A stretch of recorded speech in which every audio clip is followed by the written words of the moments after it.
Hello everyone, I'm Elias Martin of CollectingJapanesePrints.com.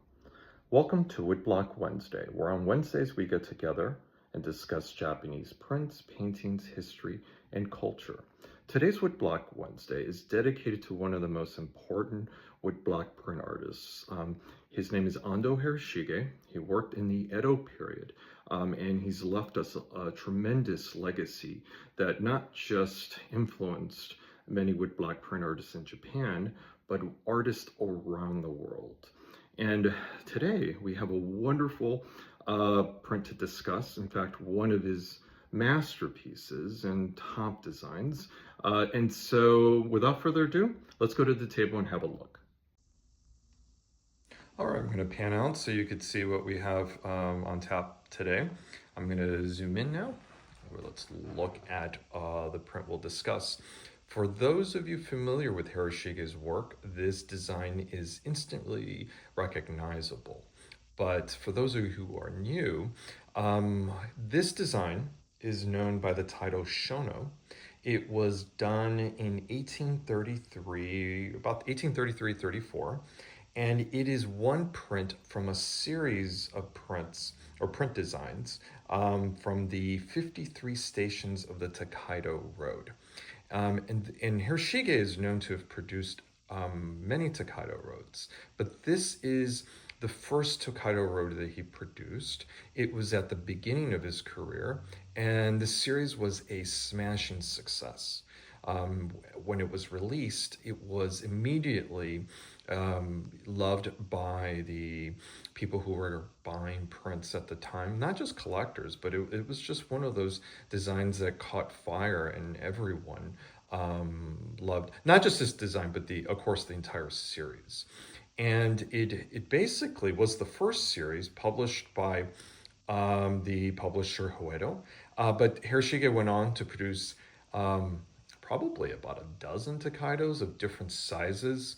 There was an upright Tokaido, another one in this format, and then Chuban sized Tokaidos. So Hiroshige became known as one of the main artists doing the Tokaido Road. I mean, he certainly did a whole lot more than that. But looking at this one design, you could see why he's sort of typecasted with the Tokaido series, because he was so successful at capturing landscapes with a certain charm and atmospheric effect. And in this particular design, what we have here are travelers along this Tokaido Road, and they're encountering a downpour of rain, and we could see the rain coming in, these diagonal lines coming through the design, the shading here. You can see the rain coming in through the trees. And so they have umbrellas. Well, the fortunate one person that has an umbrella, and then they have their hats that are kind of umbrella-like with their straw sort of jackets that are they're trying to use that to protect themselves from the elements. And then these two porters are carrying someone inside. You could kind of make out that person there. So before we get into this design a bit more, I want to say a little bit about the Tokaido Road. The Tokaido Road is a road connecting Kansai. It ends in Kyoto to Tokyo. And it was the main road that was established in the Edo period for the shogun, who was basically in Tokyo. And it was just basically the main road for samurai and other officials to travel to meet with the shogun. And of course, each station along the road, I believe there were some governmental offices, and that people would have to stop in, sign some documents, but also, more importantly, there was lodging, there was food. And as time went on, this road served more as a tourist destination. So tourists would take this road, stop along the various stops, the 53 stations, and go to famous restaurants or interest in vistas. And so Hiroshige, along with Hokusai, were the two artists most interested in landscape prints and painting. And Hiroshige, along with Hokusai, came along at a time when travel within Japan was starting to take root. And I mean, when I say travel, I mean tourist travel. And so these designs certainly reflect the road as an established road for the samurai class that would travel along it, but it also showed a road that was used by wealthy merchants who traveled along the road as well to make stops, to trade, but to make their way to Tokyo and back to Kyoto. And so in this design, Shono was a station along the road. At the bottom right, we see sort of a little village area. There's the roofs of some thatched roofs of some building structures there. They look like, what you would think of Japanese farmhouses, but at the time, that's what the houses looked like. And so we have the town down there, and then we have the figures moving uphill. At least two of them carrying, or three of them carrying the figure inside, and then two moving back towards the village. And so there's this really wonderful sense of movement, not just in the figures, but also in the pouring rain coming in at an angle. So it's really dynamic. This design is also quite beautiful in its balance.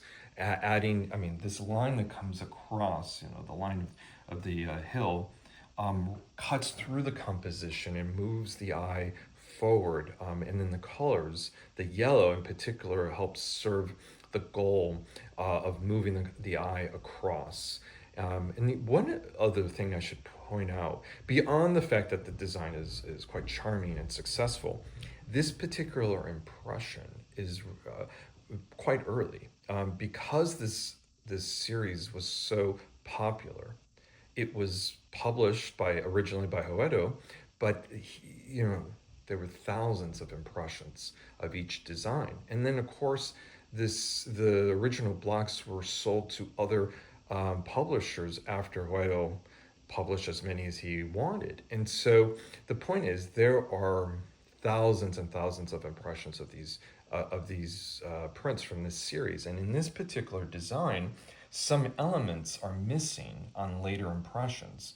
So for example, in the umbrella, you see that the writing's very sharp, and you can make it out. On other impressions, the writing's really fuzzy, and in fact, some impressions don't even have the writing at all. And that's because the blocks wore down quite a bit. Other areas that I'll point out where you could see the sharpness of the lines is in the calligraphy above. The writing's quite sharp. The lines are very, very fine, but intact. And you could see the red seal that's there, that's still intact and very visible. Moving back to the right, to the bottom left, you see Hiroshige's signature with his seal, and again, that's very sharp. You also can see the lines of the rain coming across. The lines are also quite sharp and intact, and later impressions, even not so late, in between impressions, the blocks, the original key block for the design that has all the rain, it's basically quite deteriorated, and the lines are broken up, and you don't get this wonderful effect as you see it here in this impression. The sense of shadow, the sense of light, and with the rain is quite effective in this impression. And of course, the colors here are vivid. The yellow is nice and sharp. The greens are bright. And the yellow is one of the first colors to fade. So on faded impressions, the green usually appears more blue, and then the yellow is washed out. So I want to zoom in so you could see the fine detail. You could see here the the trees, very fine trees or branches from the treetops from the edge of the hill there. And of course the fine lines of the houses. You could see the treetops, and they're all bending in silhouettes from the from the rain and the gust of wind that's coming in at an angle. This is one of those designs in prints that, I mean, obviously it's striking, but it influenced Japanese print artists. It influenced them because the popularity of this series reflected a interest in Japanese landscape in these particular stations, and also seeing Japan with places that people can visit. And so now that there was a wealthy merchant class emerging and establishing itself, it wanted to see the country. And so this Tokaido Road was the structure in place that allowed them to travel and interact with people from different towns along the road, sample the food from different areas, and so you get travel, as something to do for the people who could afford it. And these prints reflected an interest in for people who either aspired to travel, wanted to experience it but could not, and so the images were sort of a way of living vicariously through the idea of traveling through this road, or reflected people's actual travels. They traveled around the road, along the Tokaido Road, and they were interested in purchasing these prints as sort of a memory, or not that these prints were sold at every station. I'm not saying that, but it does show an interest in for a person who did travel the Tokaido Road to have a keepsake that sort of maybe reminded them of their travels. But the other thing I want to point out is that this design and this series and Hiroshige's work in general was greatly influenced other artists, not just in Japan, but around the world. And so the French Impressionists, Manet, Monet, Vincent van Gogh, and others, I think Degas, they all collected Japanese prints. And in fact, many of the artists, like Van Gogh, reworked Japanese prints into paintings that they composed and exhibited. And so elements in Japanese prints that fascinated the Impressionists were the asymmetry of the compositions. The compositions were flat, and so they incorporated those elements in their paintings. And so it's fascinating to see that the influence of Japan moving across the world. And then those artists who were influenced by Japan produce work that influence Japanese artists later. So it's a fascinating exchange of ideas, and how the current of influence moves across the world. So I want to come in a little bit so you could see the detail. See how wonderful the colors are. Though I'm doing this video with a light coming in from the window that's kind of unforgiving, and creating some shadow on the paper surface. But the shadows aren't really there, so I'm going to angle the paper a little bit so you could see the surface. That's a bit better. Now, this print is a print that's in my current exhibition of over 150 new works updated to my website. And so if you haven't had a chance to look at the exhibition, I invite you to go collectingjapaneseprints.com and have a look. This print is one of many wonderful designs in the exhibition.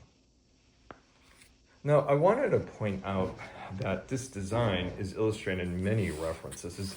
It's one of the masterpieces from the series. I just happen to have this book. It's called Hokusai Hiroshige.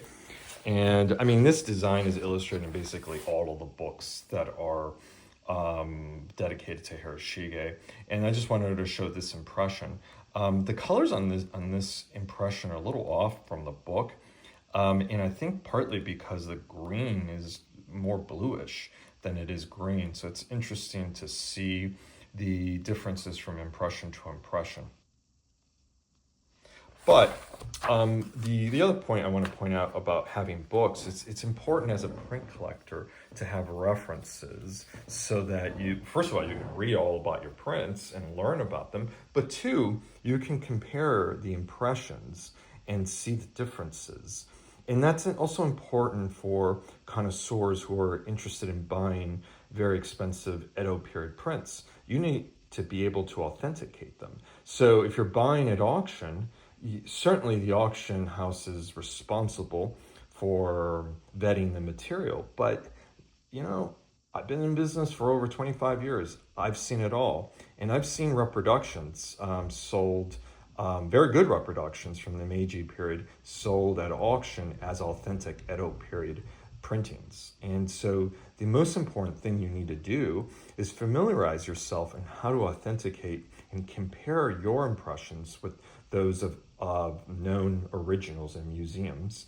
And one of the things you can do is study the key block lines. The key block is basically the black outline in a woodblock print. And you could see these black lines that create the design. It's the first impression in the print, and then the subsequent blocks print all of the colors. And so if you look at the key block, you see these lines, they're the fingerprint of the design. And if you can compare where the little imperfections are, where the little dots are, or little very specific nuanced lines that either break or do a certain thing, and then you compare them to a known original in a museum, you could quickly see similarities or differences. And so in this case, I'm sorry, there's a kind of a glare, but I'll point out there's these little dots right around on this tree that suggest little leaves coming off the shadow of the tree in silhouette. Well, those lines, those little dots, are almost virtually impossible to replicate exactly. And so you just, on this impression, you could see the dots, and they're the exact same impression. And so that's one quick way of identifying the authenticity of impressions. Also, the way that the calligraphy has been rendered into the block, it's very hard to replicate that. And you'll see very obvious differences from reproductions to originals. So that's just something to keep in mind. And people ask me all the time, how do you determine whether a print is original or a later reproduction, or an original block but printed later, and there are some issues with the block and they recarved elements of it, and you know, those are other aspects that you have to keep in mind. Of course, you always want to work with a dealer that's, you know, experienced in dealing with Edo period prints when you're interested in buying something of this level. So I'm going to angle the paper a little bit so we could look at it a little bit closer again, so we don't get all these shadows from the window. It's such a great design. It's just such a great design. It incorporates movement, light, shadow. It does everything right, and the composition is very tight. Like I said, it's one of Hiroshige's many masterpieces throughout his career, and certainly one of the masterpieces from this series. I want to thank all of you for joining me in today's conversation on Hiroshige's masterpiece, Shono, from his 53 Stations of the Tokaido Road. This work is such a stunning piece of Japanese woodblock print design and execution, particularly in how it's printed. And I was just very fortunate to have this piece, and of course I had to share it with all of you. Hiroshige is one of those artists that you could spend a lifetime studying on, and there's a lot of books on his body of work. I highly recommend going to your local library or a bookstore, picking one up and starting to learn about him. He's such an amazing artist that left a huge legacy of designs that influence not just Japan or Japanese artists, but the world. So again, I want to thank all of you for joining me today. And I want to invite all of you to visit my website and check out our latest exhibition of 150 new works updated to the site. And I also have a bookstore with hundreds of references, some on Hiroshige, so I invite you to have a look there. And of course, we're always adding things to the website, and all of these Woodblock Wednesday videos are archived there, as well as on YouTube. So I want to thank all of you again, and I look forward to seeing you next week for our next installment of Woodblock Wednesday. Until then, bye-bye.